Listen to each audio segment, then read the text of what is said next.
I began my practice shortly after admission with Hamilton, Harrison, and Matthews, where I worked for about 2 years. Then in 1990, I joined Wetangle and Company Advocates, worked for about 2 years, then found my own practice in the style of Wasilwa and Company Advocates, where I practiced up to 2004.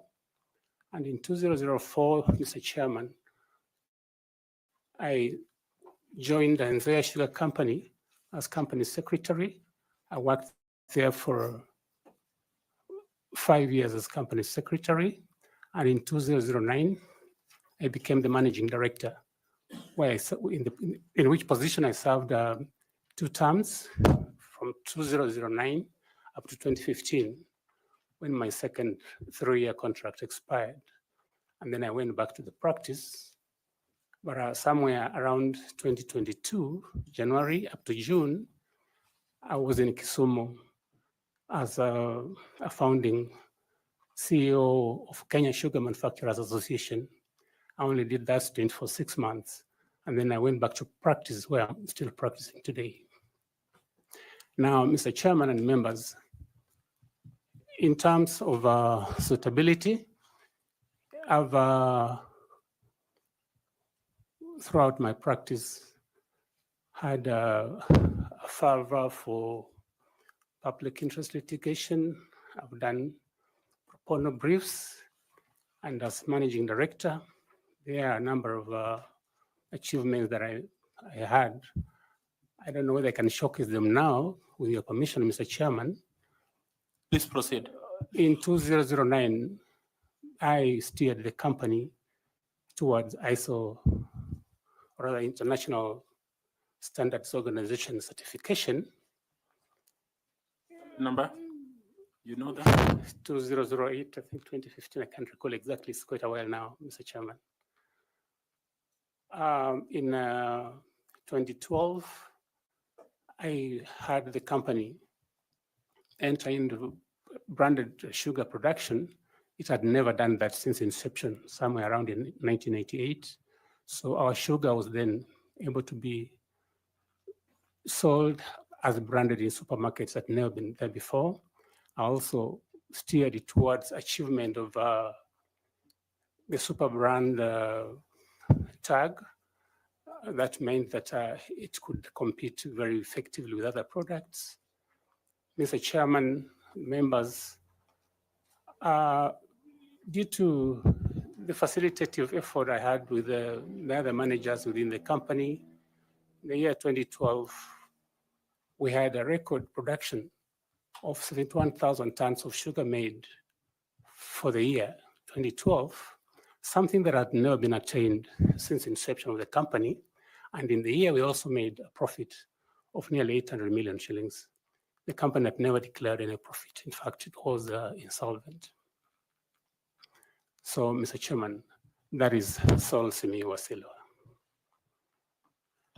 So how will you bring this as a valuable asset to IEBC? When I joined the IEBC.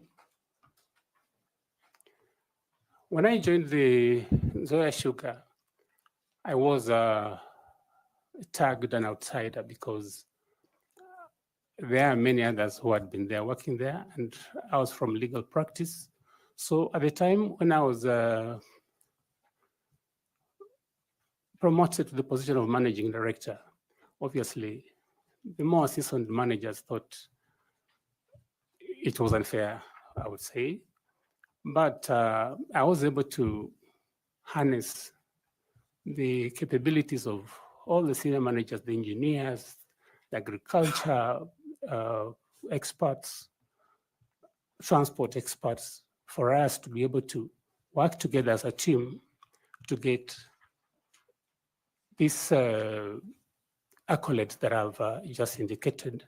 In fact, to mention also that in the same year, 2012, in terms of good human relations practice, we were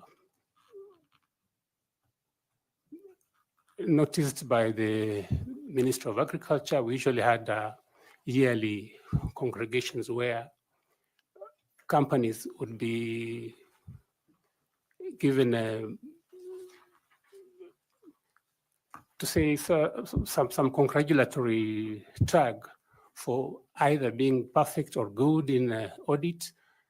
For that year, Nzoia Sugar was singled out as having wonderful human resource practices, and we were given that accolade.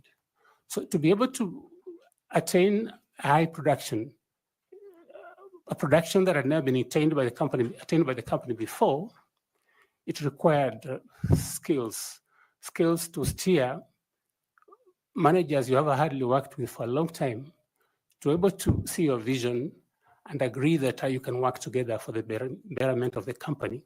I think I can harness those skills that brought all these managers together for us to make the gains and achievements that we did at Nzoia Sugar Company. Thank you, Mr. Chairman and members. Thank you. Just out of curiosity, you made 71,000 metric tons in 2012, you said? Correct, Mr. Chairman. So was this out of the existing cane, or it was cane poaching? Because I noticed that this is the same time that Mumias was going down. Mr. Chairman, something else perhaps I didn't point out, there was never any cane poaching by Nzoia Sugar. If anything, the cane that was poached during that period was ours. And through, again, my collaborative efforts with the managers in agriculture, we managed to develop a lot of cane, and we had excess. In fact, we were giving out cane to Mumias Sugar, Botali Sugar Company, and West Kenya, because of the excess cane that we had developed during my period. And even up to the time I left in 2015, we had sufficient cane for milling. Congratulations. I want to ask Linda to ask you some questions. Madam Linda, please.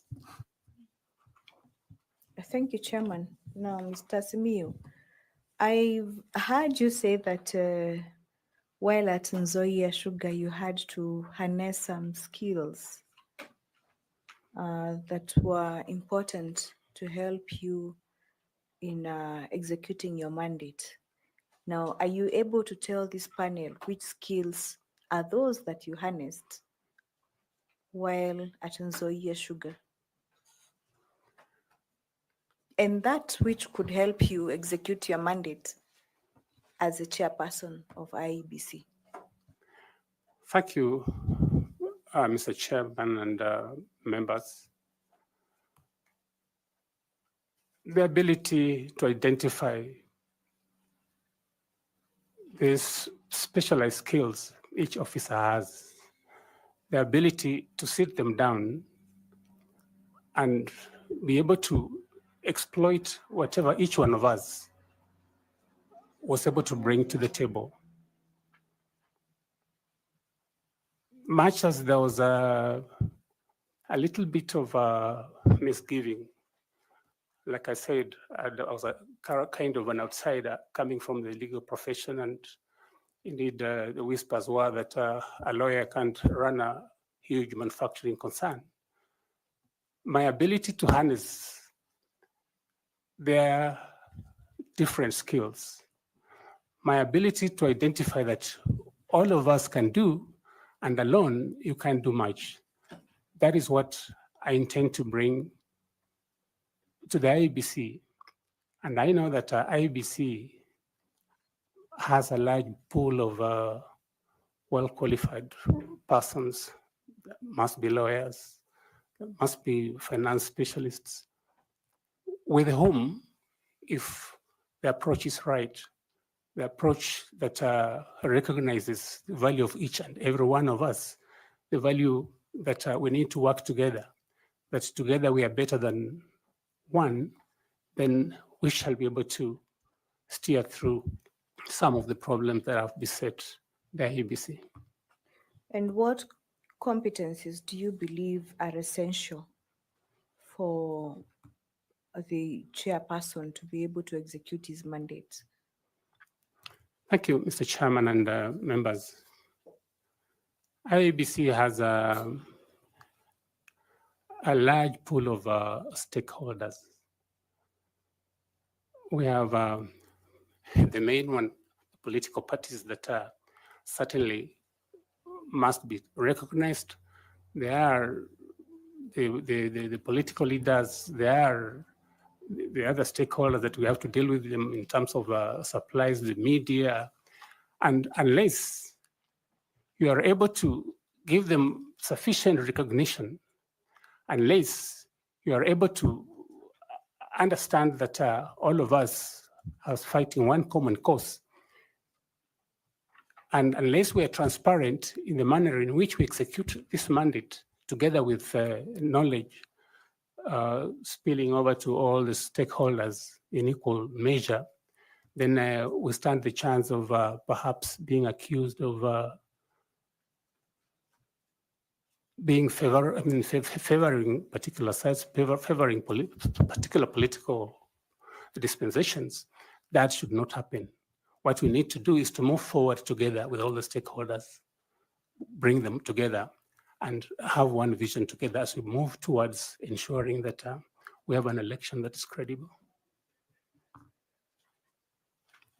So, in your career journey, do you have any particular instance where pressure was put upon yourself in execution of your mandate in whatever capacity that tested your leadership skills and you came out strongly? If there is, could you like to share that with this panel? Somewhere around 2011 or 2010, I can't recall exactly. I was in Nairobi on official duty, and I was told that there had been a breakdown in the powerhouse of Nzoia Sugar Company. That was a major breakdown because the factory had to stop. So I quickly consulted the chairman, I rushed back to the company, and after consultations, we agreed to quickly summon the board, because what had happened, there is a machine called the continuous vertical crystallizer that stores the excess material, because the factory we were running was a bit old. So that excess material has to go to that machine called the VCC, which was a huge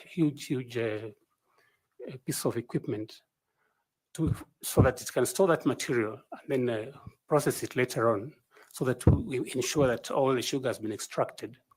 Now, when the breakdown occurred, a lot of that material went to waste. And subsequently, of course, following the investigations that were done, when this happened, I think some staff who are manning a very, very delicate place called the powerhouse, I think were excited to go and watch and see what had happened, and therefore that led to the breakdown in the turbine of the powerhouse that led to the stoppage for about 3 weeks. Now, of course, we had to undertake investigations as a board. The chairman summoned the board, and it was agreed that a responsibility be assigned.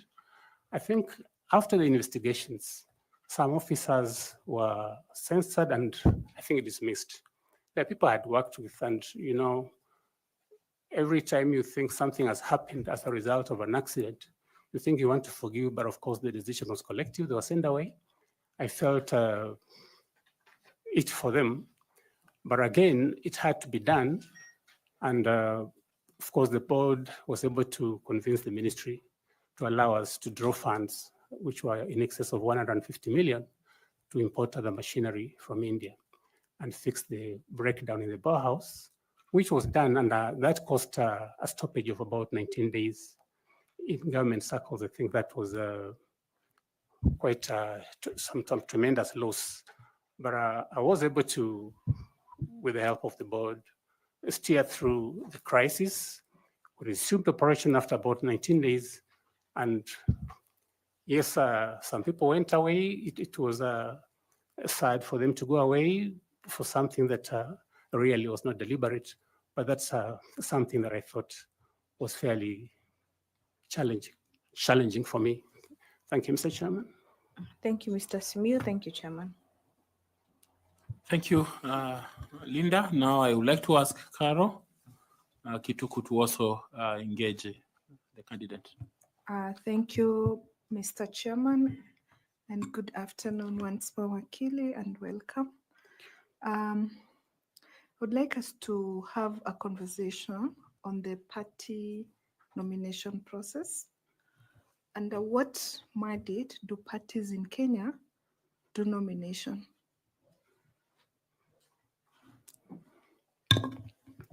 Yes, parties do. I do not know whether you're asking about the nomination lists or the nomination lists. Yes, in our election dispensation, there are certain realizations that have come that we need to be sensitive to the manner in which positions of leadership are distributed.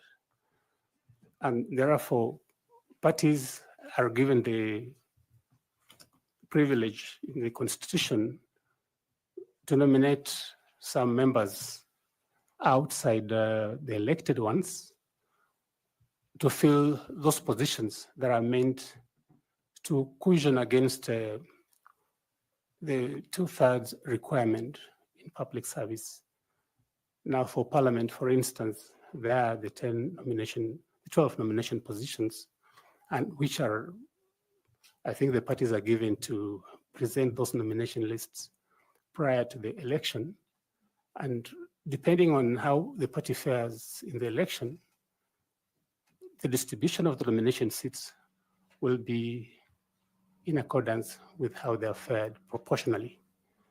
That also applies to distribution of the nomination seats in the county assemblies under Article 177. And of course, that nomination mandate also has to take care of the requirement that the marginalized groups have to be considered, women have to be considered, the disabled and the youth. The law deemed it important that the party provide their nomination list, or what they call the party list, way before the declaration of results, or before the voting and the polling and the results.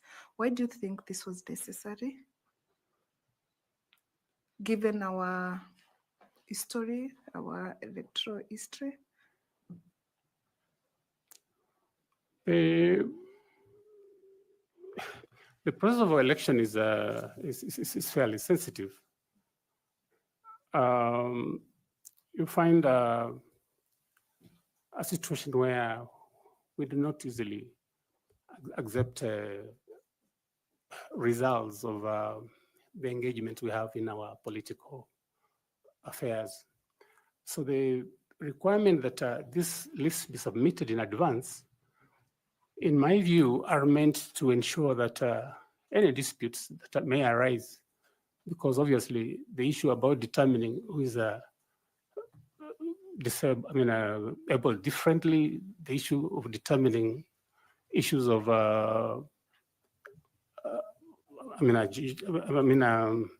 people who are marginalized would be contentious. And if they're contentious, the earlier we start the process and listen to these disputes and resolve them before the elections, the better, because then we have little disruption in terms of the programs for the elections. Okay, so there have been allegations in the time past that most of the political parties tamper with the party list as was made before the elections. So why do you think that is so, particularly for the special seats? Sometimes, for me, it is just the issue of discipline. Sometimes it's lacking.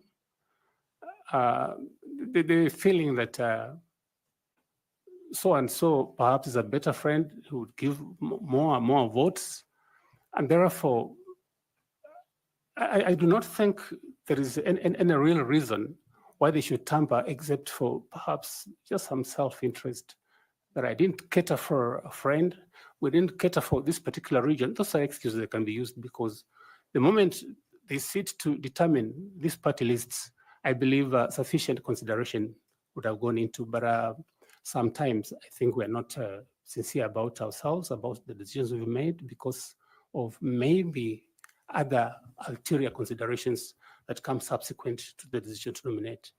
Yeah. So, are there any legal reasons or grounds that exist that actually mandate parties to change their allocation for the special seats? Are there scenarios that can enable parties to do that Yes, within the legal framework? In my view, they can. For instance, if any of the persons who have been earmarked for that nomination, and perhaps from the manner in which the list has been presented is the one likely to maybe land the seat of the marginalized or women or youths, he dies. If that happens, then obviously that is a reason that would be a good reason for seeking to change the list of the nominees. It's only reason, circumstances, any more? Somebody can possibly choose to change party allegiances, and really there would be no reason to maintain that particular person on the list. And I think it will be a genuine reason that can advance a requirement to change the list that have been submitted. So let's move on to another area, which is technology. You know, the future, we are told, is IT. Technology is the future. So if you become the chairperson of the IEBC, should you be successful, which areas of the electoral system do you see amenable to technology outside the already existing areas that technology has taken into account? Any other area you think can be benefited from use of technology? I want to insist on moderation on the technology that has been used. But before I do that, Mr. Chairman, with your permission, if I could just quote something that came out of the regular report, where Justice Grigla commented that the sooner the political elite realized that the cycle of violence, the cycle of unresolved election disputes will not leave us until unmitigated efforts are taken to plant some sense of integrity in our system are taken. That was after the 2007 elections. That if no serious concerted measures are taken, then moving forward, the cycle of violence, the cycle of rigging, vote stuffing would continue. That has continued. It happened in 2012. 2017, same scenario recurred. And even in 2022, that scenario recurred. There have been persistent complaints about verifiability of the election. Now, in terms of improvements that I think ought to be made or the technology deployed, my view is that I would insist from the technology team that exists within IEBC, or if it doesn't exist, if the brand of people we think ought to do it don't exist, pull them out from the many companies that are able to provide this technology, so that as we prepare for the elections, we virtualize every one of the 1,450 wards and dedicate a machine for each ward, and all of them ought to be based at the tallying center, the National Tallying Center. Now, in every polling station, whatever reports are coming out will be wired directly to the National Tallying Center in the machine that is dedicated for that particular ward. And this is how it will start. We ensure that as soon as the elections are closed, we take the tabulation of all people who have voted before the counting. And in every polling station, those figures are through a special gadget sent to the National Tallying Center in the computer that is dedicated to that particular ward. So, Mr. Wasilwa, without looking like I'm interrupting you, Yes. I think that is currently what is happening. So we're looking at outside what is existing right now, what else can technology help solve to bring in the credibility of the elections process?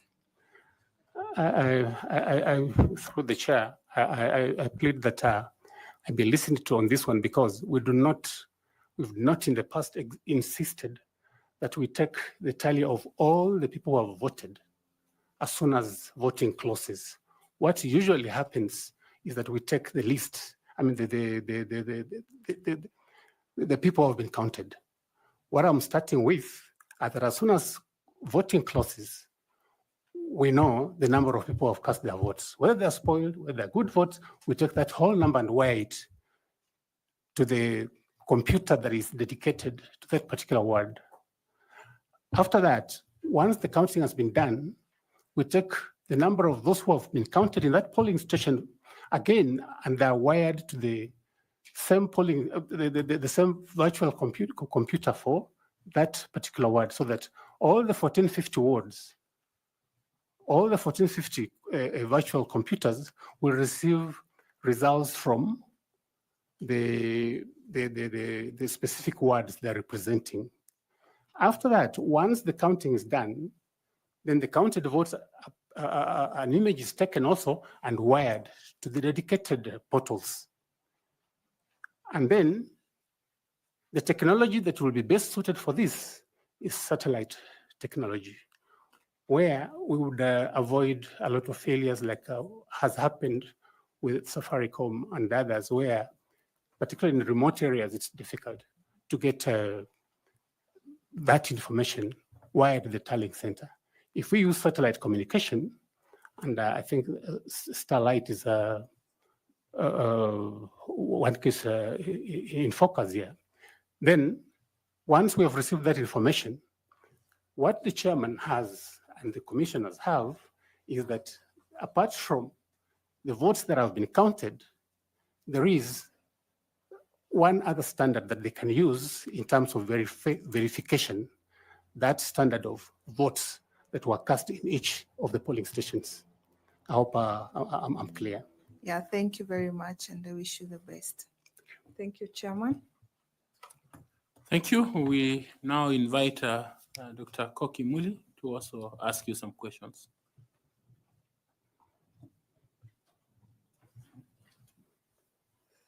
Good afternoon, Wakili. Good afternoon. And welcome again. Thank you. To this dialogue. When was the first election held after the promulgation of the 2010 Constitution? 2013? When? What date? Oh, I can't have the dates, but I know it was in 2013. Okay, thank you. Wakili, you know that the election day is a very important day and a very critical stage of the electoral cycle. Can you tell the panel what activities take place during the election day and from what time? Polling usually starts at 6 a.m.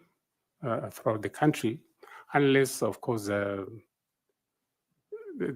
vagaries of the weather, issues of transport lead to a delay, and in which event there'll be compensation at the end of the day. And as at that stage, officers of the IEBC would have set the stage. They have the machines for ensuring that the voters are identified, the register is there. And as soon as they open, then people come in, they're identified, they're given the ballot papers, they mark them, and depending on the, of course, right now, I think there are about 6 positions, elective positions. Then they mark them and drop them in the respective ballot boxes. After the voting has been done, that's at the end of the day, the station closes, as is the practice nowadays, and then, of course, the counting is done at the polling station. Once that is done, the results, those of the presidential election, are I think, filled in Form 34A and transmitted to the National Tallying Center.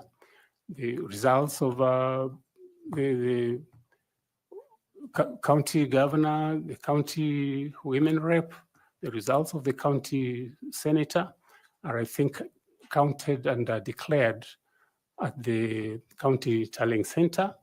The results of civic leaders in the past, now they're going ward reps, called ward reps, are declared within their respective wards.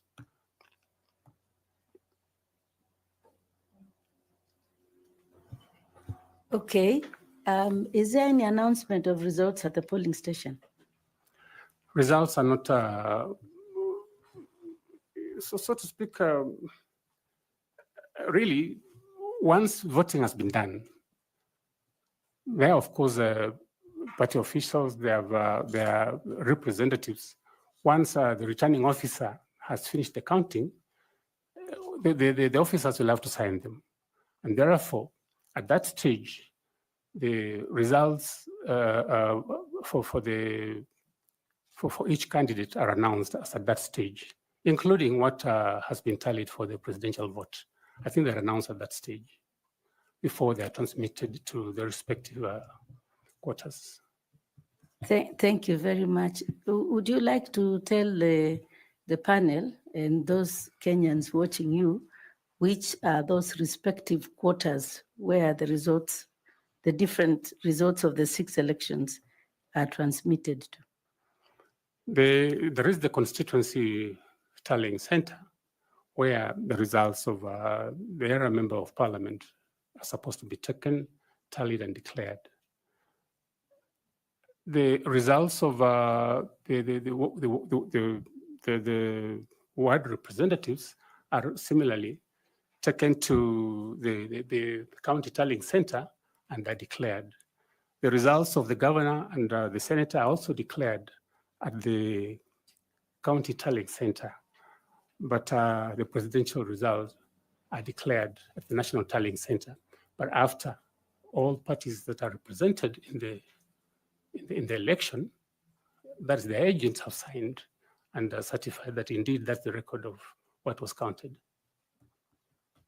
Where are the results of the women rep taken? Don't take this as my inability to appreciate that they are a major component of our life and our elections. They are also declared at the county tallying center. Sorry, I just overlooked that, not deliberately. No worries, that's okay, Wakili. During the election day, there are specific duties assigned to the chair of the commission and the members of the commission. Since you wish to become the chair of the IEBC, so if you are successful, what functions or what role would you be playing on the election day? My view is that on the election day, the chairman has together with the commissioners, sit together at the National Tallying Center to receive the results. They may not count them personally or physically, but through staff. Once the results have been counted, it is for them to have a conference and agree that these are the correct results, and then authorize the chairman to announce the results. But of course, we also know that the chairman has power. From the recent decisions, I think the decision in the 2022 election petition, because usually you would find disagreements, and disagreeing is normal. Maybe going out there to vilify each other is where the problem could be, but inside your own caucus, where you are sitting to make a decision, you can disagree and then by a majority decide that this is the direction we're going to go. But the ultimate announcement ought to be made by the chairman of the IEBC. So besides announcing the results of the elections, as you say, and after receiving them, what else? The entire day, from morning to evening of the election day? Obviously, the results are, like in the past, keep trickling in, but my suggestion was that, like I was suggesting, if we can have them wired to dedicated virtual machines for each of the 1450 wards, it will be faster. But as I said, during the day, I think results keep trickling in. There will be disputes. There will be issues about just monitoring what's happening. And I think giving information to the stakeholders, because the moment you don't give information and perhaps there are delays here and there, then I think that brews the suspicion that brings about problems. But they must be engaged to consult with whoever wants to consult with them as the results are being tabulated and aggregated, and give periodic broadcasts of what is happening, and when, for instance, they expect to give a final tally of the results. Thank you. Just two more small questions. You keep on saying that results are relayed from 1450 wards. Are those where the election is conducted or where the election are tallied? What is the 1450 and which results are those that come from there? The 1450, Mr. Chairman, 1450 are the wards in this country. They count throughout the Republic of Kenya. For what results are coming from the 1450? There are both results for the ward representatives, women rep, the member of parliament, presidential vote, senator, all the elective positions. Thank you very much. Lastly, what do you think, how long do you think when you become the chairperson of the IEBC, how long do you think is reasonable to have the declaration of all the election results in Kenya after elections? How many hours do you think we should declare? Because you said that the polling station closed around 5 p.m. If they are counting between 700 and 1,000 votes, they should be finished within, let's say, at worst, maybe 7 or 8 p.m. So from that period, how many hours do you think it should take with all the technology we have, with everything that IEBC is aspiring to be, and with the transformation that you have told us here you will do when you become the chair, if you're successful?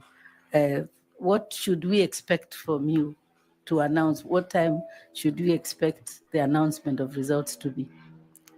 Thank you for that question. Let me start by saying this, that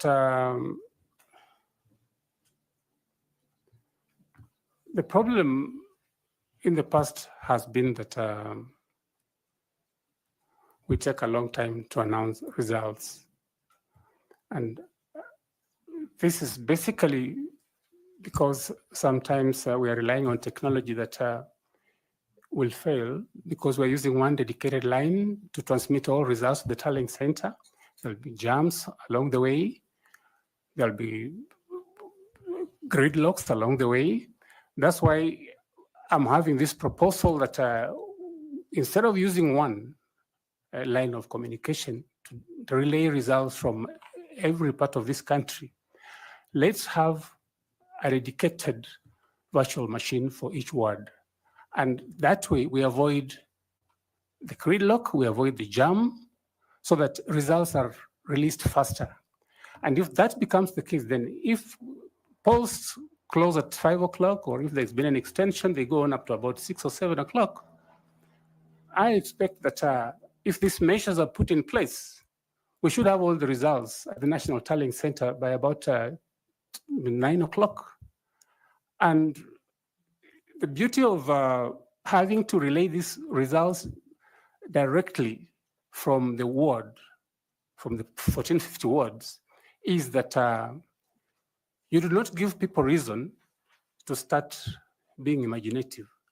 They become imaginative when you have given them a chance to stay with those results as they count them. That's why I propose that whatever votes have been voted, you do not wait until the counting is done. Let's release first the raw figures of how many people have voted. That is a check in the sense that if anybody wants to bring in more results, at the end of the day, when you're at the tallying center, we'll say, but the initial results we received were that there are only 400 voters here. How come now you have 500? That is a very, very, very good check. So for me, if this is implemented, then by about 10, 11 o'clock, we should have all the results of the tallying center, depending on the deliberations that the commissioners have. Before the end of the night, the results ought to have been announced. We can't take the 7 days that we've taken in the past. Thank you very much, Senior Wakili. Thank you very much, Chair.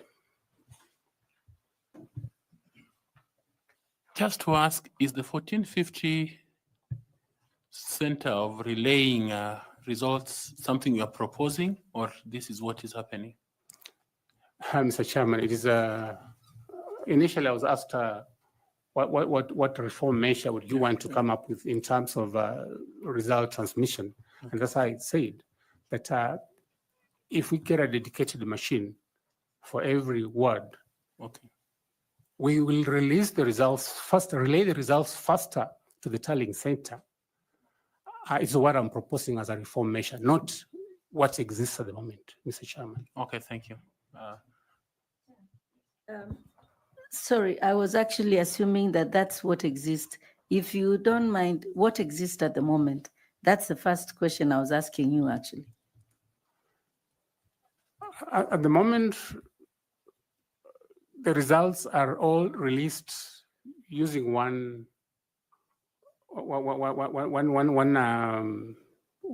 dedicated line. They are not results from each ward being released to a dedicated machine for that particular ward. And therefore, more delays come, like happens now. We're using one dedicated line and there's a gridlock and there's a jam. So it takes a long time to have one person get through to relay his results. That's what is happening at the moment. Okay, thank you. I want to ask FCPA Tanui to ask you some questions. Bwana Wasilwa, Yes, sir. when you are introducing yourself, you said, what are you currently engaged in? I'm practicing advocate. In which law firm? The firm is called BS Advocates at the moment. Do you have a practicing license for 2025? We've applied, we're waiting for it to be submitted. We have up to 31st of March to get the certificate, and I believe I'll have it because we've applied. So as of now, you're practicing without one? Well, like I said, Mr. Chairman, usually at the end of the year, the financial year, we have to get an accountant certificate. Once you get the certificate, then you put together all your papers and send them to the Law Society. And we have a grace period up to 31st March to get the practicing certificate. Okay.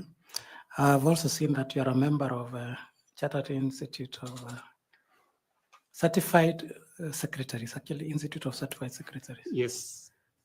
And the status is that you have outstanding dues and insufficient CPDs. Yes, Mr. Chairman, that is true.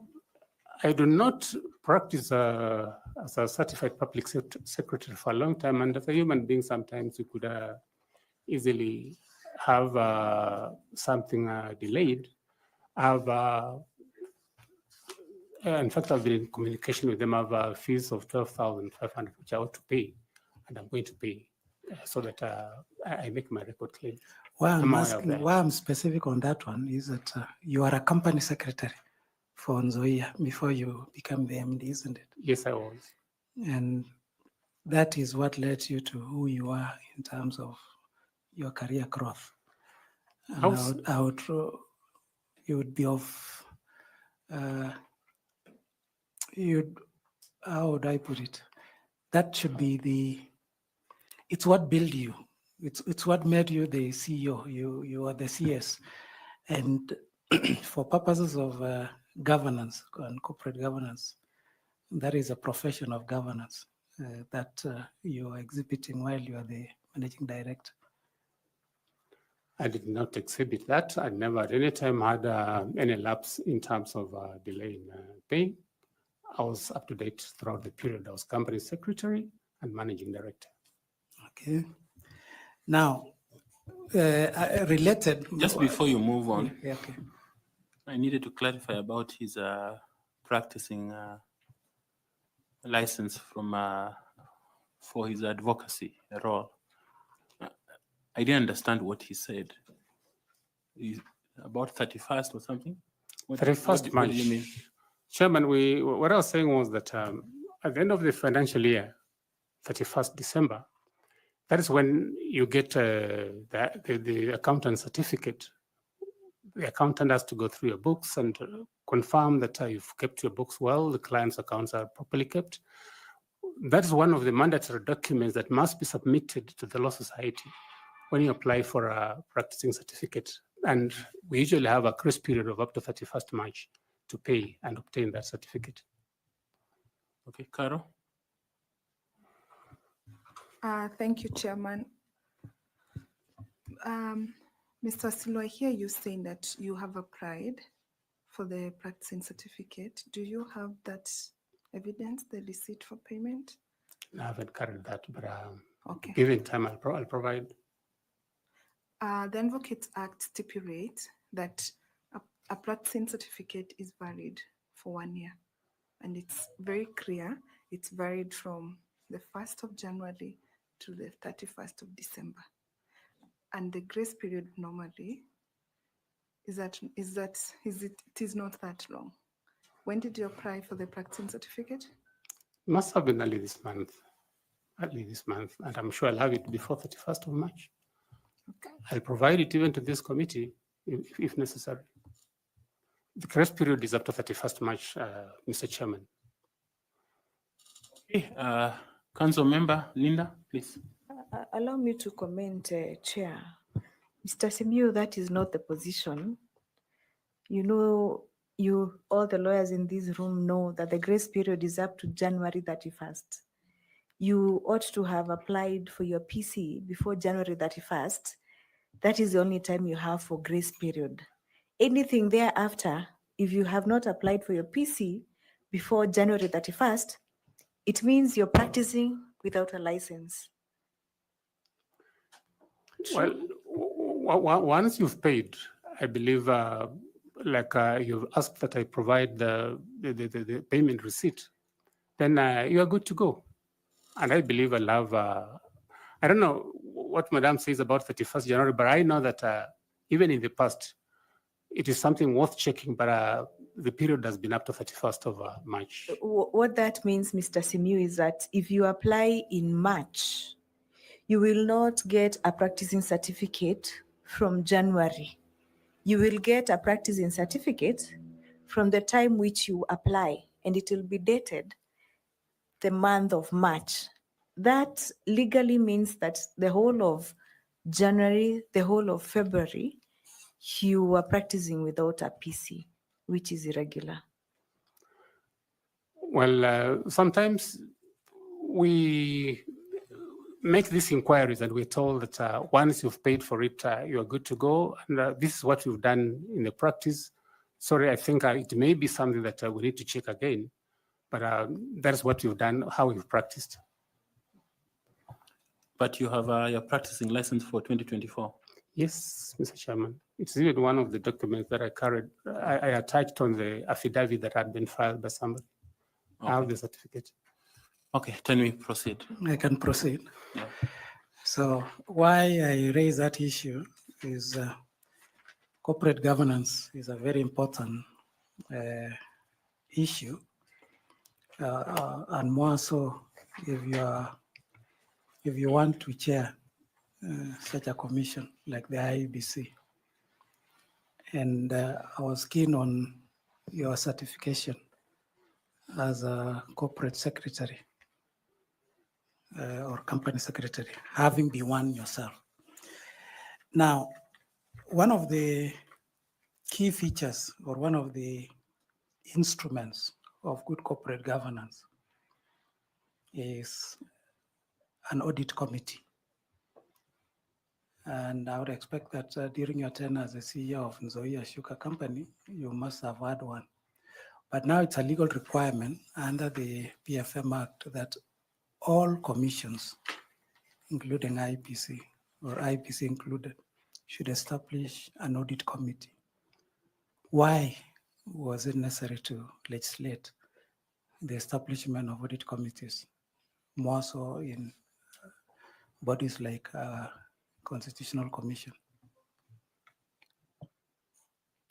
I think, Mr. Chairman, issues of financial impropriety are have been rampant. I think they're cited even in this commission. I think audits are flagging certain issues that need to be addressed. And the Public Finance Management Act also provides strict requirements in terms of the responsibility placed on public officers, so that once the coming into place of an audit committee is really meant to help the institution in terms of fidelity to propriety in financial management. And I think that may be the reason why it was made necessary that institutions have audit committees. We had an audit committee in Nzoia when I worked there. So is it something that as a chair, or what value will it be to you as a chair of IEBC if confirmed? The audit committee gives you internal assurance that things are running well, because the committee is supposed to be independent in the manner in which it operates. They don't report to the CEO, like in this case, the secretary to the board, for obvious reasons that maybe he's the one who is being audited. They have some dotted line where they report directly to the board. And if there are any issues that are going on under the table that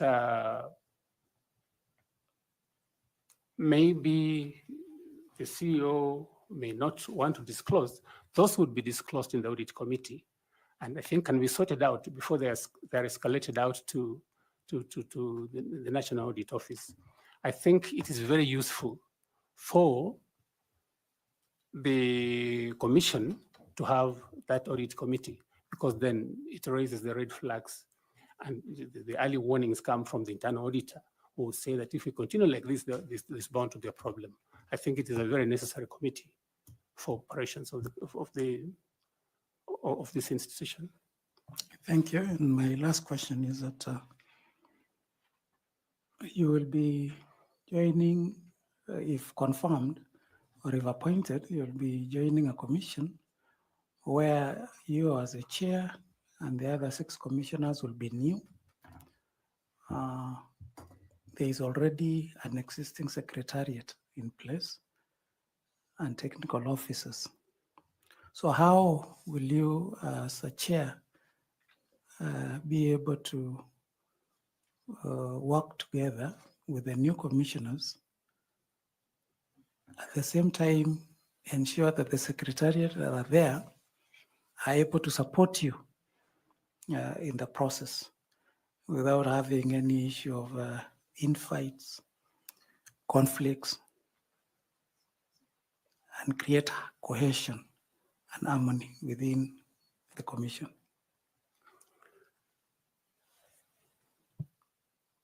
I believe that conflicts would arise only because perhaps we are nursing egos of personal interest. Because I believe that the Secretariat has specific roles in terms of administration. And the commissioner's role is oversight, policy, and guidance. That's when I think the issue of governance becomes handy. I think you take it seriously from your expression. There ought to be a delineation between what the Secretariat does and what the Commission does in terms of policy. But I also know that the chairman of the IEBC has kind of executive power, so that maybe if that is late to persist, it may bring about the kind of conflicts that are perhaps became apparent during the tenure of the late Chepkati, may God rest his soul in peace, together with Mr. Chiloba, so that in fact it led to one of the officers going. So that is something that must be addressed immediately. If indeed the chairman has any executive powers, those powers should be left for the powers of execution, should be left to the Secretariat, with the CEO being the secretary of the commission, and let the commissioners remain up there for giving direction and guidance. If we stick to that role, then I wouldn't see any situation where there will be a conflict, say, look, the delays in the procurement of this gadget has been as a result of the failure by the chairman to approve this, to refuse to sign this. Let the Secretariat be given powers to do what they ought to do, and let the commission remain at that respected level of merely giving guidance, policy guidance. If there is any aberration that is noted on the part of the Secretariat, I think the committee, the commission has powers to take appropriate action, but it should not delve into actual work of administration. That should be left to the Secretariat. And if there's any lacuna in the law, that is then something that must be addressed in the first instance when the new commission takes over. So, Wasilwa, now what will you be doing 8 to 5, Monday to Friday, and because you are full-time commissioners? You as a chair is full-time, the 6 commissioners are full-time. So what will you be doing 8 to 5, Monday to Friday, January to December for 6 years, if you are just oversighting and staying up there? I think the commission is what I would say more or less of a hybrid, in the sense that the work of the commission is so extensive, touching citizens from all corners of this country. That being the case, I do not subscribe to the view that there'll be nothing to do if we are left at policy level. There are issues, for instance, of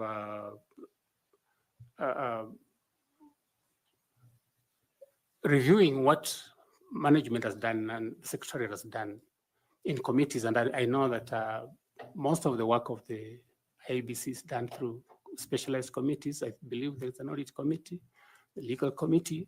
And on all those committees, I believe there is a commissioner who is supposed to sit on them. If I was to take that, my previous experience.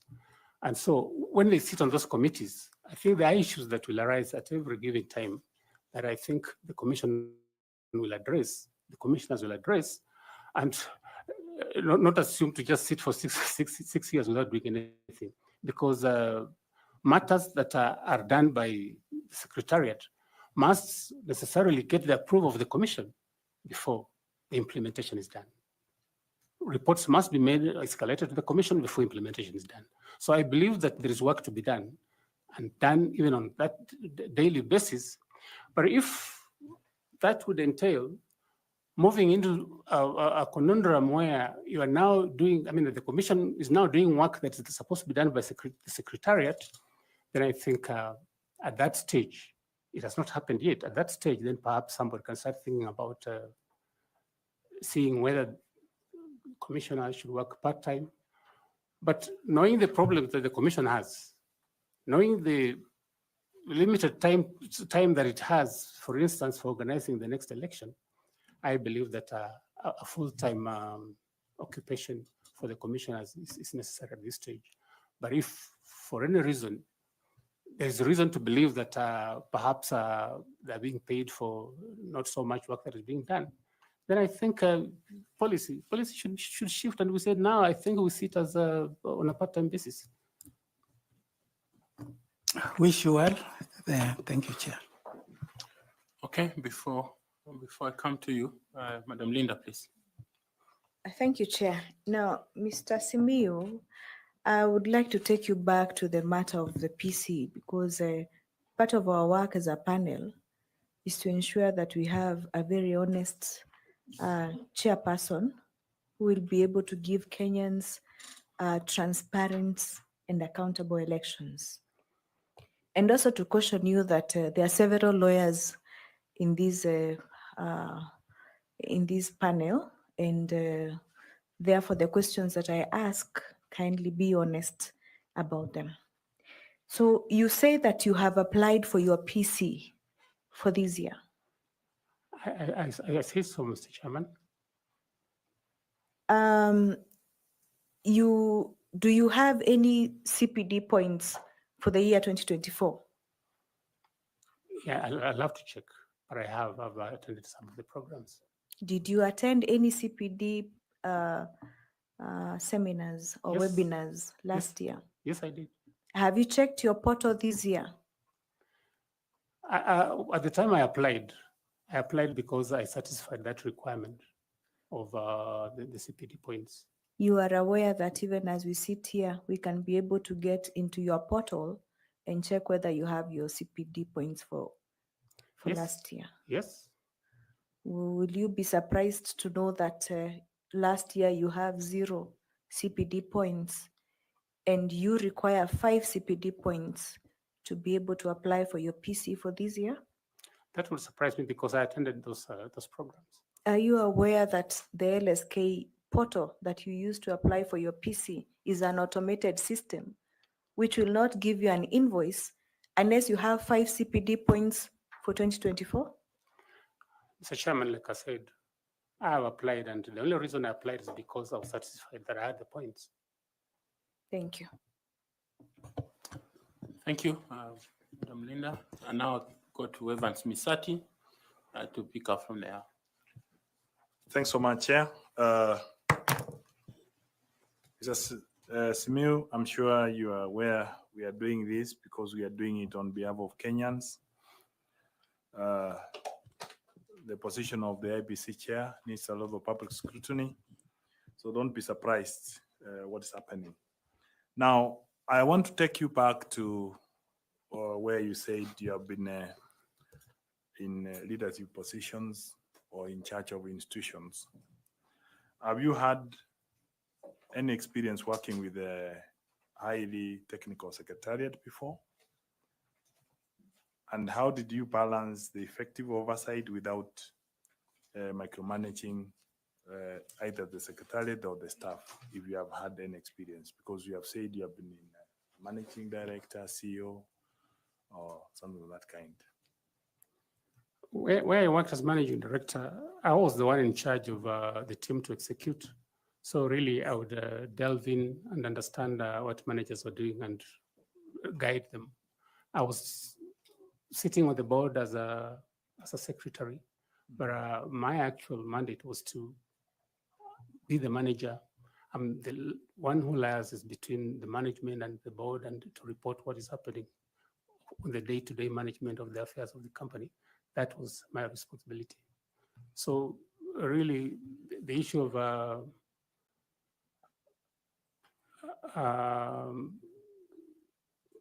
conflict would not arise at that stage because I was the one that was responsible for the management of the company.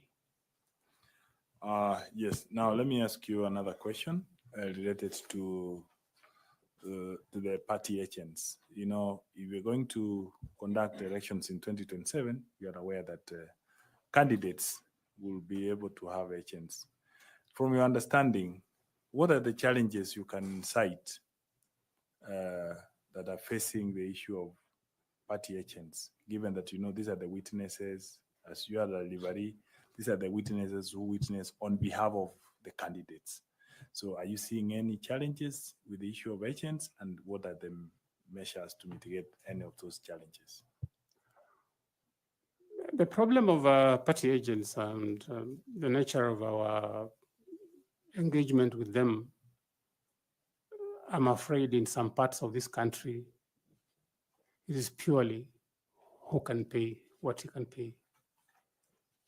Sometimes they're not very honest. We have heard stories of a party that has gone to an election and they didn't have any agents, even when they had accredited agents to the IEBC. So it is all a question of what we want our elections to give us. It is all about the education we can give our people to understand that that 200 shillings you're being given to sabotage an election will not help you. You are better off doing the honest job so that you get the leaders that would come into position to help you improve your lot. But unfortunately, the problem we have is that sometimes they put money matters, and that you can easily, I mean, just crudely put, buy the agents and have them do nothing even when they're there, as you do anything. So the issue of party agents, I think we need a lot of civic education. We need to make them understand that it is a solemn responsibility for their country to ensure that a fair election takes place, and that it behoves them to do that they can do to ensure that they represent the interests that have been put there to represent. But unfortunately, that doesn't happen. So I think we need a lot of civic education for the agents. So apart from the money and the training, so what will you propose as we move, apart from that training, as we move? If you are the chair of IEBC today, you have a meeting maybe with the stakeholders, the political parties, what will you propose to the candidates in regard to the agents? The problem is, let me start like this. The biggest problem we have in this country is competition for elective positions. We think guarantees the goodies to come on my side, in my house, to my tribe, to my county. That competition is what breeds problems. It's not even this agent. Because like you would recall maybe 2 or 7 elections, I think it's the worst sin that you can ever experience, where the chairman of the commission says, I don't know what is happening, I don't know what's cooking, maybe the results are being cooked. So that this competition for the prize, that's the presidency, is what percolates down to even agents to want to behave like, so what, so and so give me 10 shillings, you give me 20, I can even switch allegiance. And for me, the cure for this is that I was thinking I would propose, if I were privileged to sit in this commission, that maybe we look for a real shift in the manner in which we do our politics. The 2010 Constitution brought some benefit in the sense that the evolution has dissipated some of the fire that usually exists when people think getting the presidency will give them everything they require. So that some fruits have been taken to the counties. Can we think, for instance, of, and I think that has been touted before, a rotational presidency? Or can we give more power to the counties so that... Sorry, we are diversing now. Okay. We want to talk about the issue of agents and the solutions we are proposing as a chair of IP. Way of looking at it, maybe in terms of improving the systems of voting or and other things, maybe if we can have IT, electronic systems, so which does not need the agents, the manual.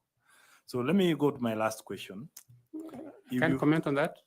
You want to comment on Just that? to clarify what I was saying, Yes.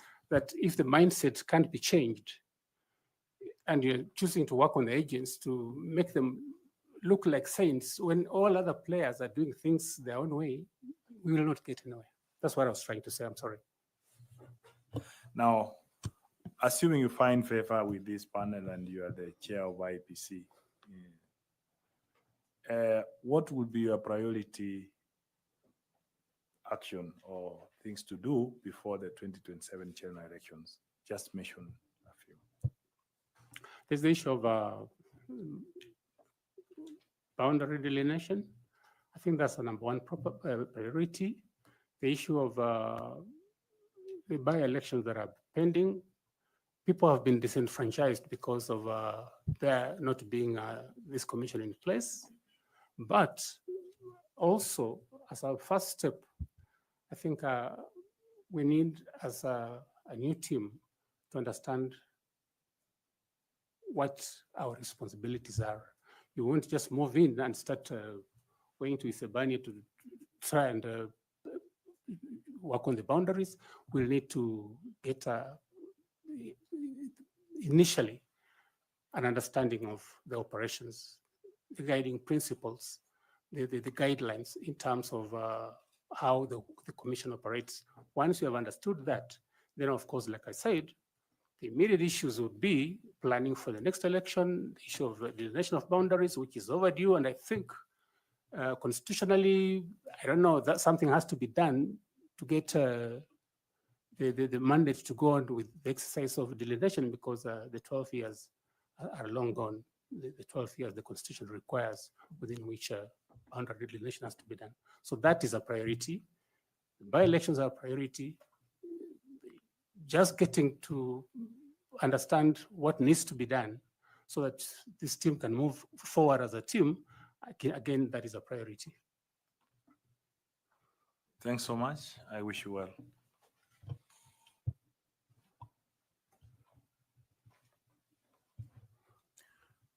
Mr. Wasilwa, what would be involved in boundaries delimitation, if that was your priority before 2027? I know that since the last exercise was done, I think more than 13 years ago, there has been a population growth. And in terms of creating new entities for for parliament, new entities for the wards. I think that is what it entails, that we look at the population, the population quota for the entire country, must understand what areas need to get additional boundaries, additional wards, additional constituencies based on the provisions of the Constitution, which require utilization of a figure called quota, which is a proportion of the number of wards or the number of constituencies we have against the entire population of Kenya. Once that is determined for each area, then we would look at it in terms of the numbers of the people, the geographical reach, cultural issues that would require that the people want to remain together as one entity. So those are the issues that must be looked into in terms of the new population demographics. And you think that this can be accomplished before the next elections as a chair? That is a very a tall order, because the budget issues, I know some money has been asked for, but it is indeed a tall order. Ms. Fatuma? Oh, Koki? No, Ms. Fatuma, please. Take over. Thank you, Chair.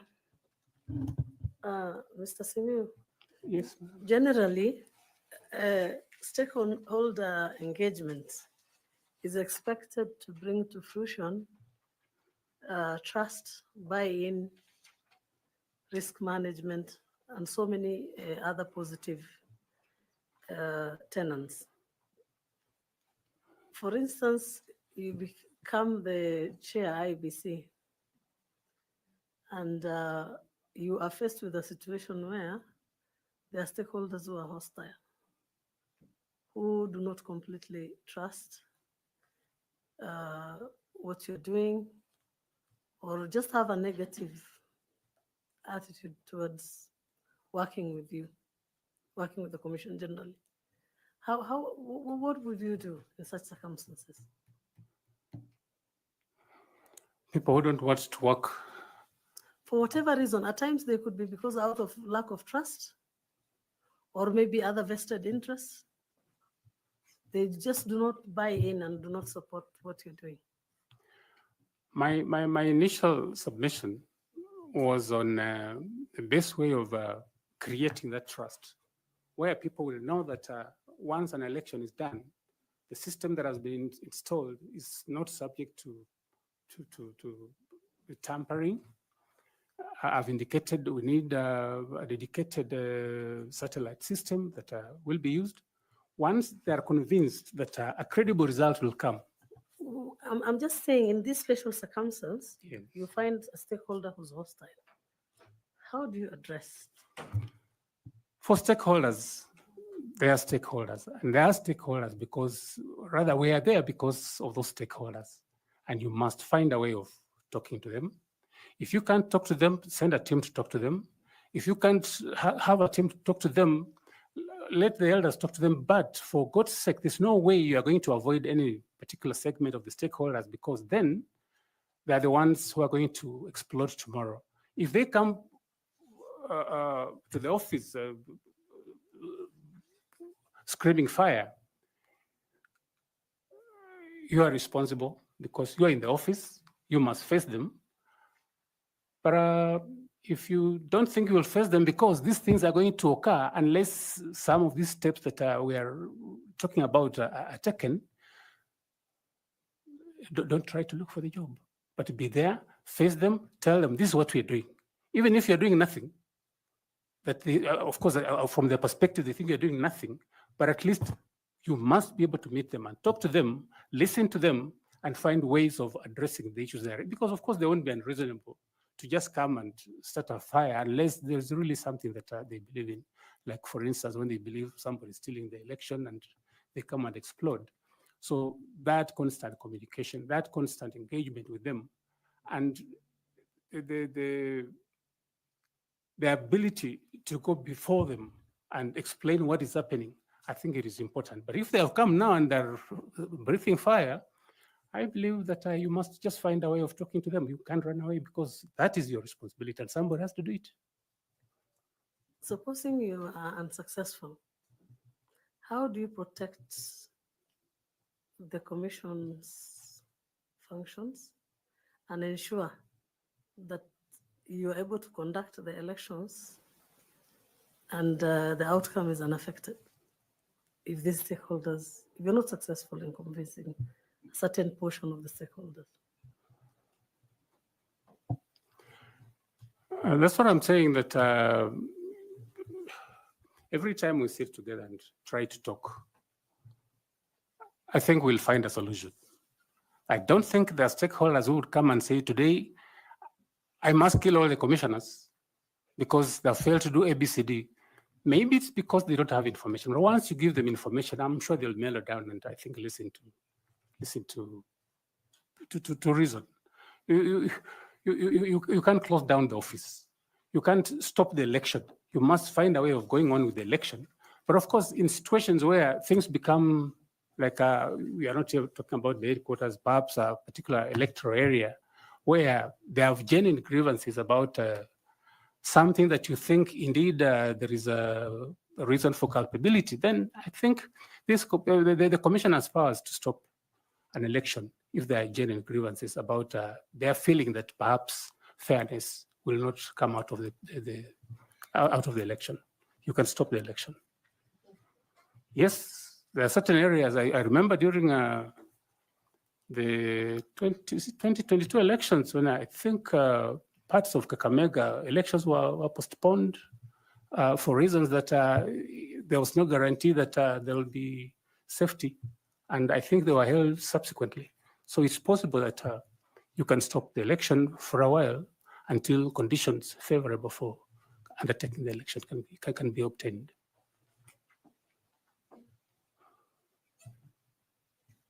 Thank you. Now I want to ask Mr. Nicodemus Bore to ask his questions.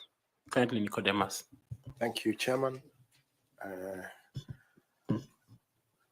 Saulo. Yes, sir.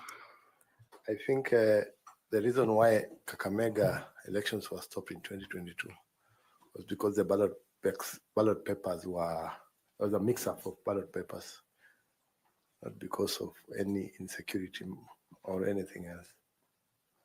That's the reason why Kakamega and Mombasa, there was some issue on the ballot papers. That's the reason. Yes, Mr. Chairman, like I agree. That's just an information. What I was trying to say was that conditions may prevail that are inimical to holding a successful election, and they may not be necessarily about their big mixture of ballot papers. Any other reason, like extensive violence, can I think cause a postponement. True. You served as the MD of I think Zoya Sugar. Yes, For how many years? 6 years. And CS for how many years? 5 years. So you served at the management level, the top management, for a period of over 11 years. Correct, Mr. Chairman. At the same time, you were still running the BS and Advocate Company.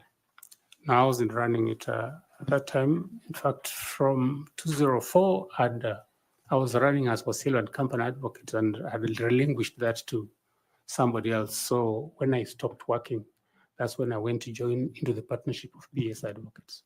Okay. So remember, the sugar sector in Kenya has faced persistent challenges, including financial mismanagement and low productivity of sugar and sugar cane, and the governance issues, and sometimes even farmers' discontent.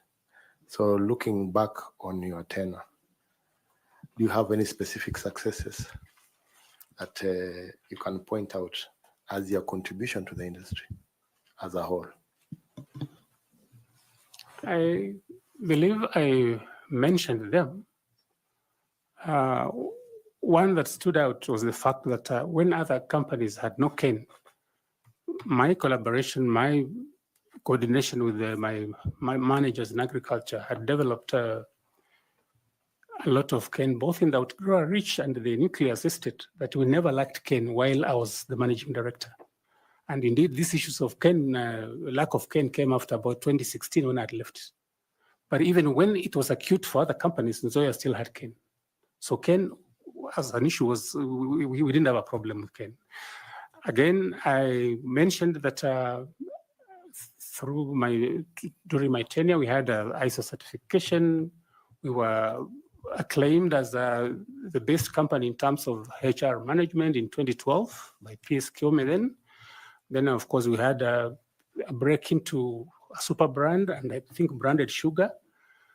And of course, the highest production ever since the company was incepted in 1978. And we made a profit for the first time. So those are, I think, the achievements.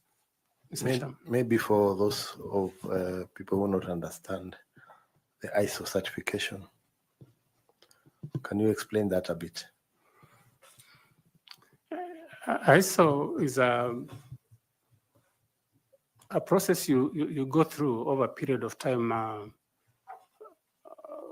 midwifed by consultants. Like in the year, we were midwifed by Kenya Bureau of Standards, and where processes, production processes, for instance, marketing processes are mapped out so that we know that on this particular occasion, this is the way we will make sugar, and that when you compare our processes, when you compare our standards, they compare favorably using those standards with the other companies worldwide. And when you do that and you are certified, then it means your sugar can compete favorably in the world market, like sugars from any other jurisdictions that have better equipment, better ways of production. So that is where I took in the year that in the world market, it was a product that was sought after because of the organized manner in which the production was done. So that means acquiring proper licenses and other documentations. Sorry, Mr. Chairman, like which license? So does it, that means also acquiring proper licenses and documentation for the company? Well, of course, there's the sugar production license that you had to procure, I think, cost $1 million from Kenya Sugar Board. But in terms of ISO, I think what we're looking for is the ability of your product to compete with other products of the same nature. And all we did by getting ISO certified was that we are convincing the world that our sugar is produced in such a clean environment, such a predictable environment, that it's as good as any sugar produced from the more developed sugar production areas. The reason I'm asking this is because of the farm in which you run.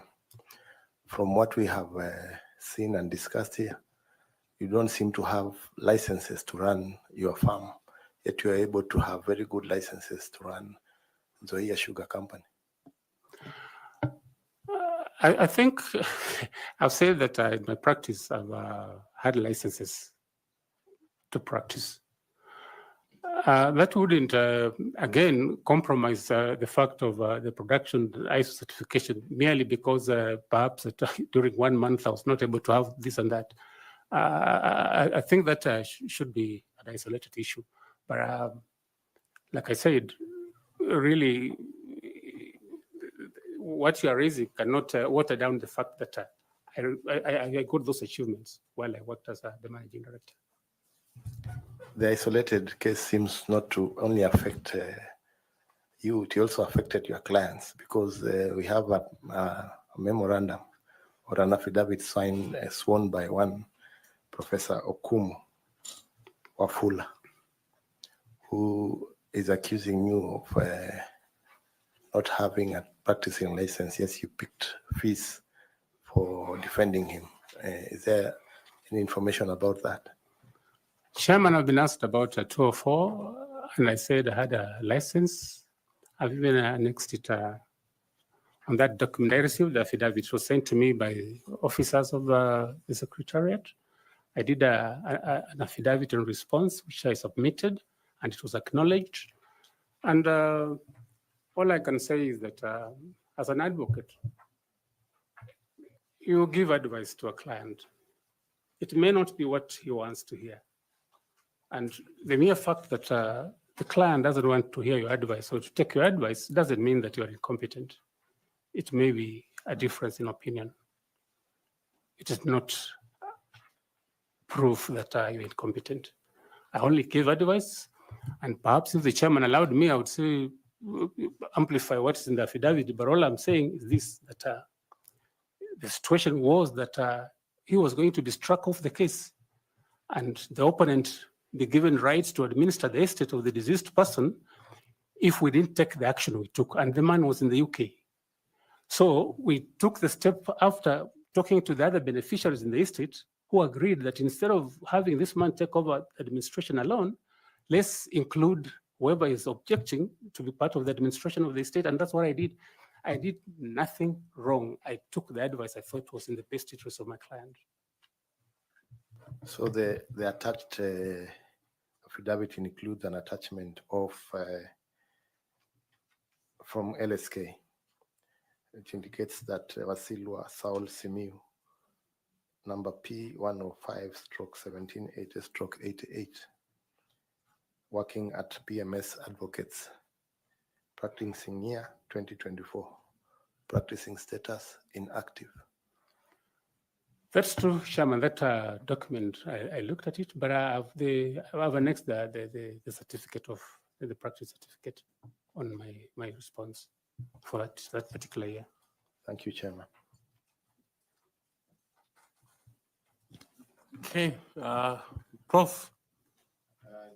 Please take up. Chair, even as I start my session, I might request the Secretariat, if at all they have the response from Wasilwa, if they can avail it to us, because the only thing I see in this file relating to a practicing certificate is for the year 2022. So if there's any other practicing certificate of 2024, the Secretariat.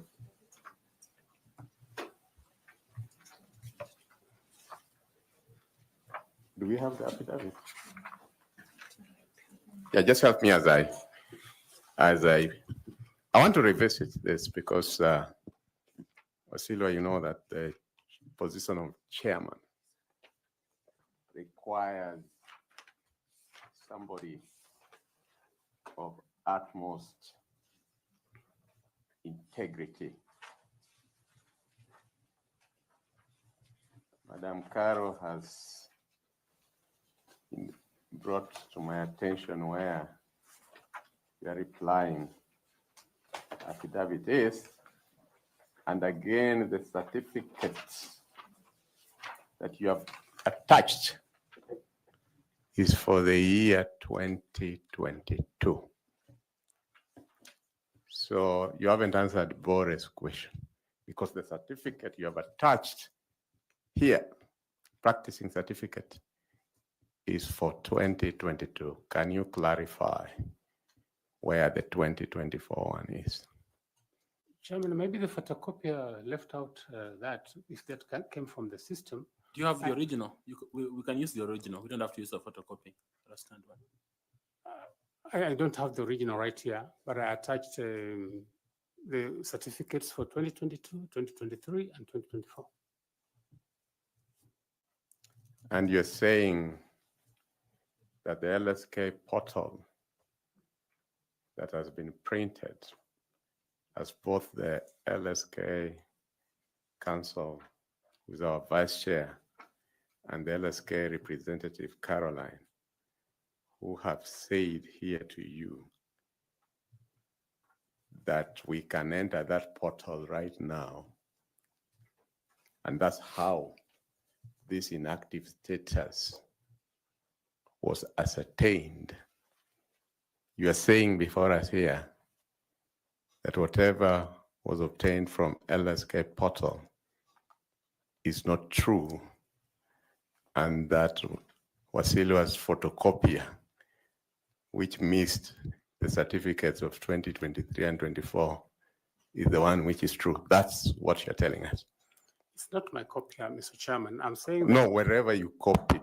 whatever I sent to the commission had certificates for 2022, 23, and 24. And you photocopied it from an original, Yes. which if you are given time, you can produce before us. They're in the office. I can produce them. Very well. Between February 1 and now, have you had active cases? Yes, I have. You can tell us some of them? It's very recent. I do a number of cases for the. No, just mention one of it. If you do a number of cases, as a lawyer, it wouldn't be difficult to just, even without having the case number, just tell us on this and this.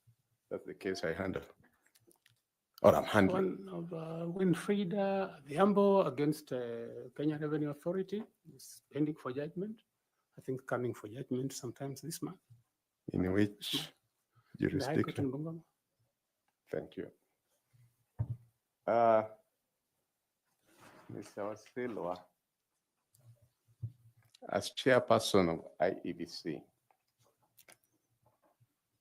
which you have asked to be, your leadership will be judged by your personal integrity, honesty, and ability to uphold your word under pressure. Can you share with us a specific experience from your professional career where your honesty, word of honor, and consistency were put to test? How did you navigate the situation, and what was the outcome? As a lawyer, you get, I've got instances when the opposite side wants to sit you down and compromise. One particular case was a criminal case where somebody was charged with a defilement. I am watching brief for the complainant. The girl was about 13 years old, and she was actually defiled, dropped out of school. She was pregnant, and somebody said that my continuing to act in the matter is inimical to his interests because he was likely to be jailed and he was an employee, that I should accept some amount of money and withdraw from the case, but I didn't withdraw from the case. Went on, he was convicted and sentenced. So I think those are instances that you meet when you practice law. Just as my colleague Bore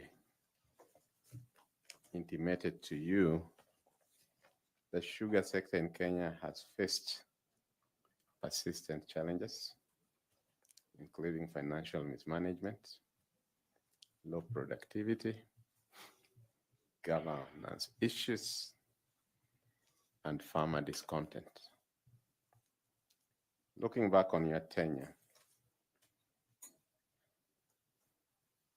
what lessons did you learn in navigating the challenges of the sugar sector, and how would those lessons shape your leadership approach if you are appointed chairperson of the IEBC? The sugar industry is, sugar is sweet as a product, but sugar attracts very bitter politics around it.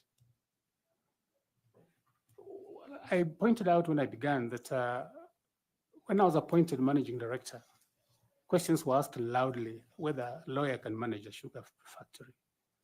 But I managed it for 6 years successfully. I insist that at the time I left, it was a going concern. It had money in the bank, staff were being paid, contractors had been paid in full.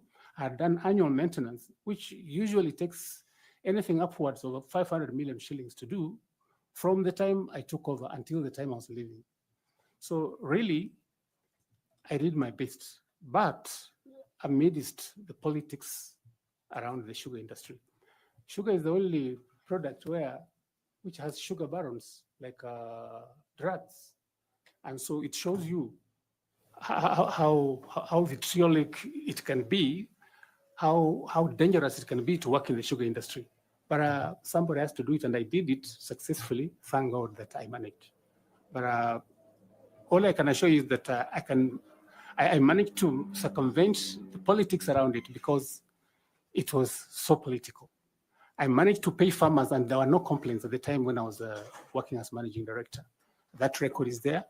The record of profit making in 2012 and the record production of 71,000 tons is there in the company's books. So really, yeah, I think I have sufficient resilience to withstand political tornadoes and run the institution I did. Thank you very much. Yeah. Thank you. The sworn affidavit that Bore read was claiming about your lack of certificate in 2021 when you got the instructions. Did you have a practicing license for 2021? Chairman, I had. Okay. But the person who was going to court and representing your client was your partner, not yourself. There were two cases. There was one for probate and administration. I think their father had died and they were doing succession. That is the one I handled. Then there was a criminal one where he was complaining that his brother had destroyed his crop of cultivated produce. That one is what was handled by my partner. Okay, so his claims stand that you did not have a practicing license in 2021 because you didn't attach it in your response. The period was he had attached there is 2024, which I'm saying, Mr. Chairman, that I had the certificate. They didn't talk about 2021. If they did, I would have attached it also. Did you read the letter that invited you for the interview? Yes, Mr. Chairman, I did. Did it ask you to bring your original certificates and testimonials? I did. I brought them, Mr. Chairman. And the practicing license is not one of those? No, it wasn't asked, requested for. It's not a testimonial in this case? Well, I thought testimonials are certificates, academic and professional certificates, which I attached. But in terms of what the person alleged, I attached the certificates for 2021, 2022, 23, and 24, because the period in question, according to him, was 2024. Okay. Okay. Prof, you have some two questions, please. Some two questions. Quick one.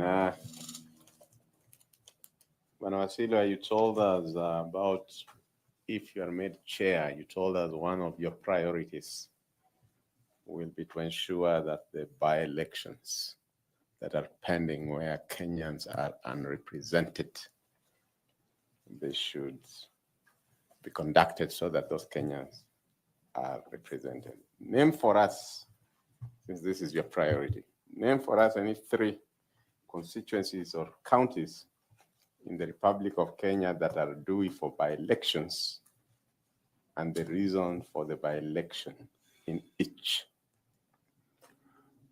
Mr. Chairman, I don't have the ability to remember all of them, but I know that some cabinet secretaries have been appointed who are members of parliament. The case of Mheshimiwa Opiyo and I is one. And I think there are a number of others, several civic seats, which I think ought to be represented, but I cannot humanly remember them. Very well. My last question is, which was the last country to join the East African community? Must be DRC. Thank you, Chair. Thank you, Mr. Wasilwa. It's been a great pleasure talking to you, learning from you and hearing from you. We are indeed grateful, as I said in the beginning, that you applied for this position and you were shortlisted for it and you took your time, noting that you practice in Bungoma, so you must have traveled from Bungoma to be here.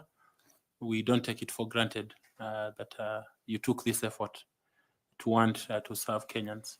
I would like to invite you, just in case you have a question or a comment to make, please do so. Thank you. Thank you, Chairman. Chairman, the members of the panel, members of the Fourth Estate, I'm sure members of the public are here, those watching. Thank you for giving me the privilege of engaging with you. And I wish you Godspeed in finding suitable persons to run our institutions, and particularly this one that is really pivotal. It touches every Kenyan from Lokichogyo to Tanga, to Tanga, wherever from the coast and northeastern and the Isebani. So it touches every soul, whether they vote, whether they don't vote, they're affected by the actions of the IEBC. Thank you, Mr. Chairman.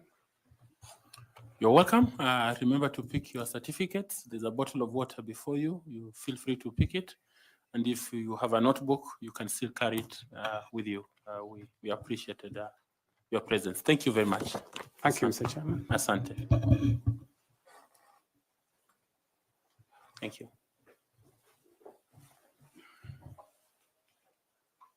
Thank you.